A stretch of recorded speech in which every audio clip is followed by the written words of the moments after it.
This episode is dedicated by the Folk family to Dr. Frank Folk. January 20th, 1952. The battle lines are stabilized and the war's reached a static phase for who knows how long. However, men still die. They die on patrols, in skirmishes, from enemy artillery, from disease, though not as often as during the fully active war. So, you know what you can do with the downtime? You can streamline, expand, and modernize your medical corps.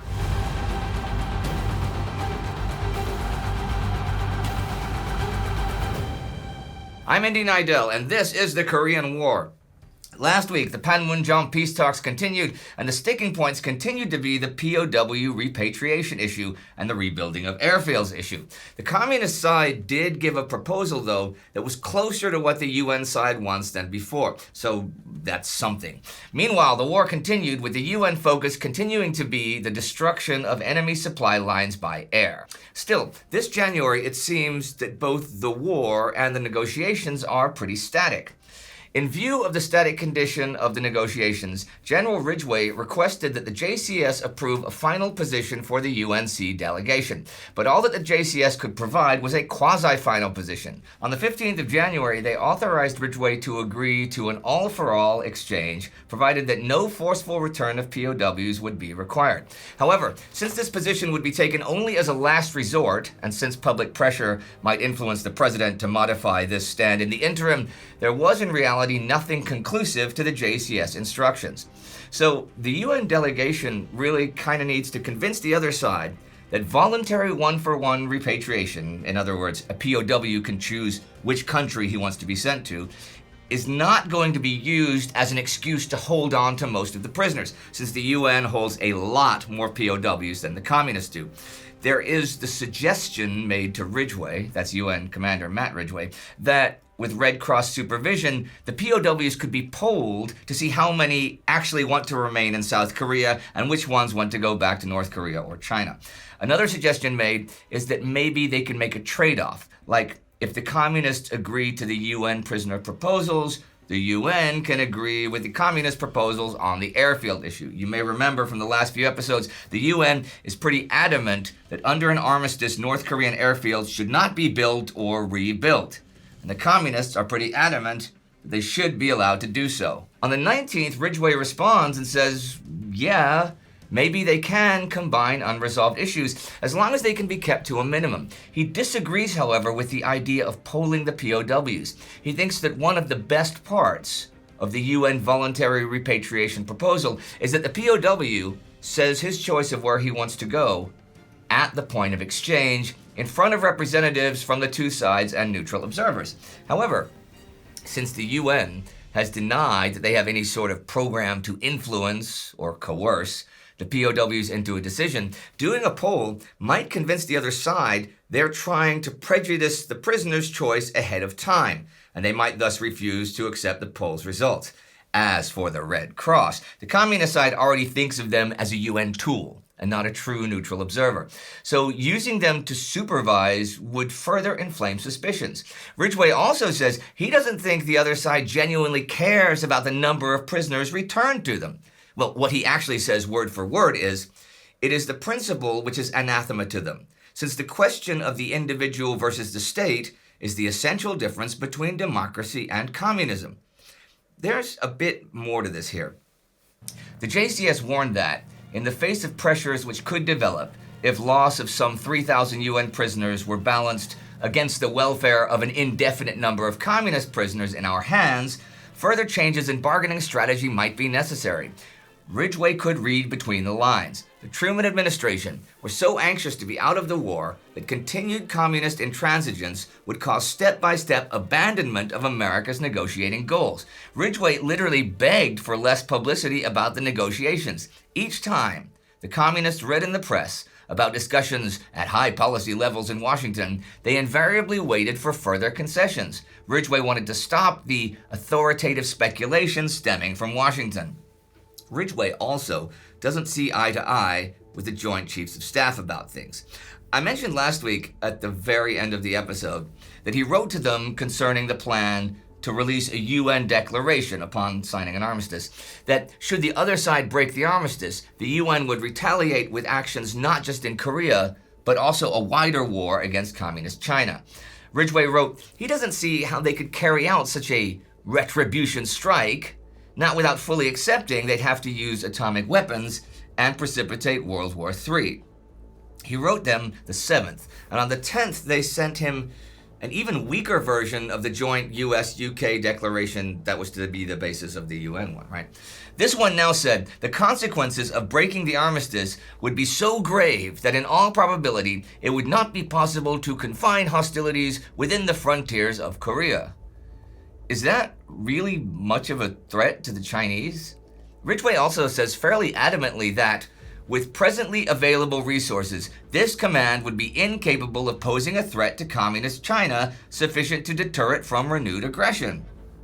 Okay, but while aggression in the active war in China has dropped to minimum this winter, there are still a great many injuries and illnesses to deal with. Medics had good reason for pride over their performance in Korea. Statistics indicated that they were saving record numbers of the casualties who had reached the hospitals.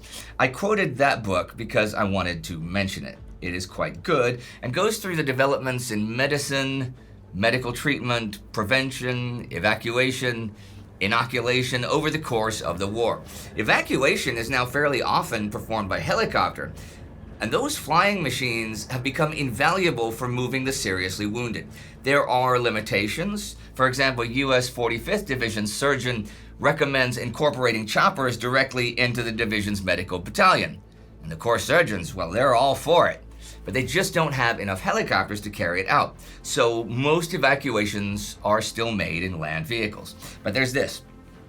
Improved forward treatment now had become the rule rather than the exception. In the 2nd Division, only a little over a quarter of the battle casualties were evacuated out of the division area. Divisional facilities handled the rest. The 2nd Division surgeon identified the reason for his improved capability as the static tactical situation that enabled the clearing and collection stations to dig into more permanent sites and freed the physicians of the need to be constantly preparing for the next move. It is true that with the static nature of the war right now, medical units have moved way closer to the lines, hold their patients longer, and have an excellent road network. This is the UN side I'm talking about. Battalions have both forward and rear stations, and the forward ones are a good morale boost, part of that because they reduce the burdensome litter carries, which are hard on both carrier and carryee. Forward of this, where there are not roads and they are under fire more often, armored personnel carriers work as ambulances and recommissioned Duck Vs, from World War II, amphibious transports that we saw when I covered World War II in real time, which have been used in Korea since the fight for the Pusan perimeter, now not only bring in supplies but remove wounded personnel. There is something new as 1952 gets going though. 8th Army wants to organize medical evacuation all under one headquarters, the 52nd Medical Battalion. This begins the year as a floating headquarters in Pusan with only 2 assigned units, plus a collection company attached to it, a hospital train, and an ambulance company. But it is just now moving to Yeongdong-po near Seoul, and 14 units are to be attached to it in February, making it in effect a medical group in charge of evacuation. The basic plan adopted by a small organization with such extensive responsibilities was to attach an ambulance company to each core area. Other units remained under battalion control to be used as the tactical situation demanded.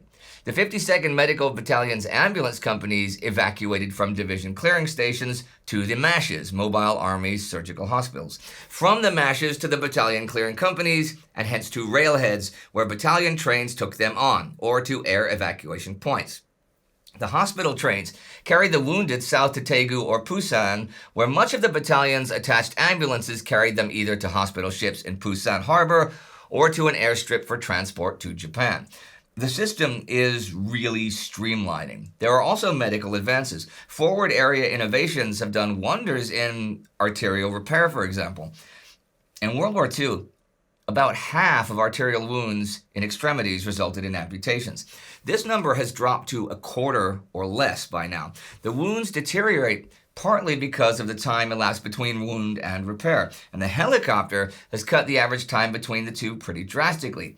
There's also been advances in arterial surgical techniques since World War II, like using arterial segments taken from corpses and preserved in an antibiotic solution and then grafting them into gaps in wounded arteries.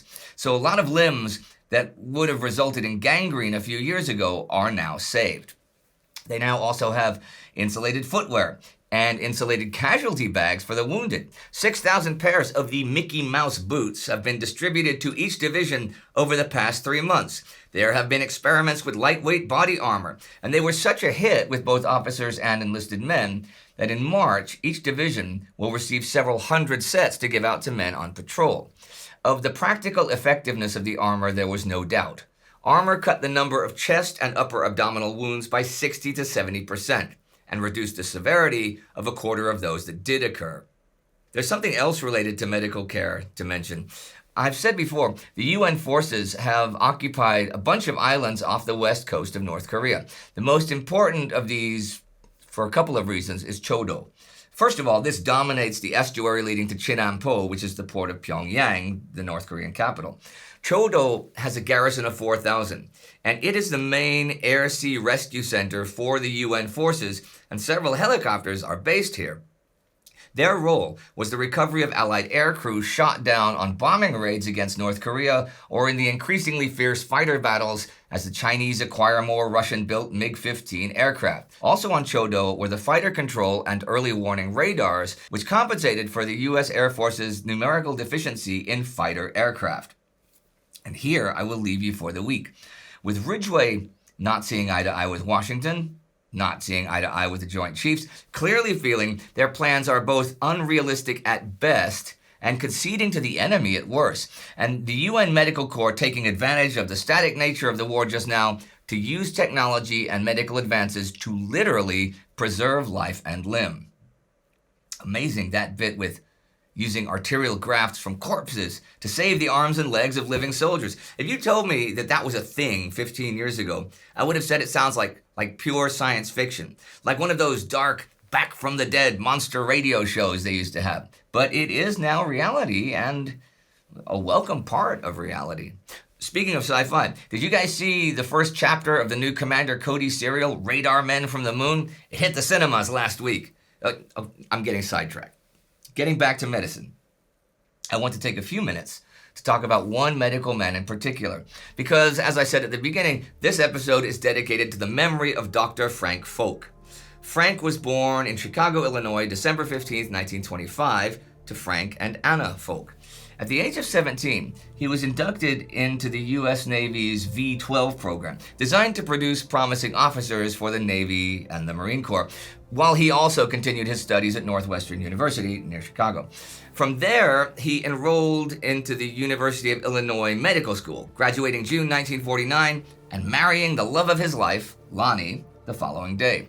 Frank then spent a couple of years doing his internship and his surgical residency at Cook County Hospital before duty called him to Korea. He entered active service in December 1951 and shipped out to the Korean Peninsula May 16, 1952. He served in Korea as battalion surgeon for the 3rd Battalion, 7th Marines, before earning his promotion to lieutenant in October. From December 1952 to April 1953, he was commanding officer of Easy Medical Company based at Munsan-ni, working to treat and stabilize battle casualties or have them successfully triaged and moved on to Army MASH units or hospital ships where they could receive more intensive or specialized care. For his service in Korea, Frank was awarded a Navy Marine Corps Commendation and a Bronze Star with Combat V, and also received 2 citations which should be on the screen right now, so be sure to hit pause and give them a read. Returning home, Frank returned to civilian medicine, becoming chief surgeon at the newly opened Edward Hospital in Naperville, just west of Chicago proper. During this time, he continued to volunteer at Cook County Hospital, where he completed his residency and eventually joined the surgical staff there as acting chief of surgery between 1969 and 1972, before becoming assistant chief of surgery at Hines VA Hospital for more than 25 years. He participated in and presided over a number of medical societies, including a governorship in the American College of Surgeons, and was named Professor of Surgery in 1972 and Professor Emeritus in 1996 by Loyola University Medical Center.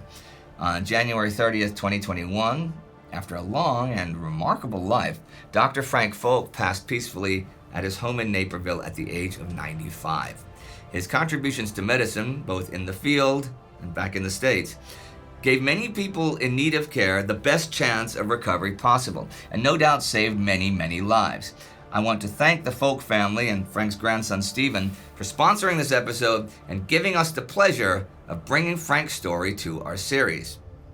If you would like to memorialize an episode of this series, you can do so by joining the Time Ghost Army at Brigadier level for 1 year, or by making a one-time donation. You can join the Army at timeghost.tv or patreon.com. Do not forget to subscribe. See you next time.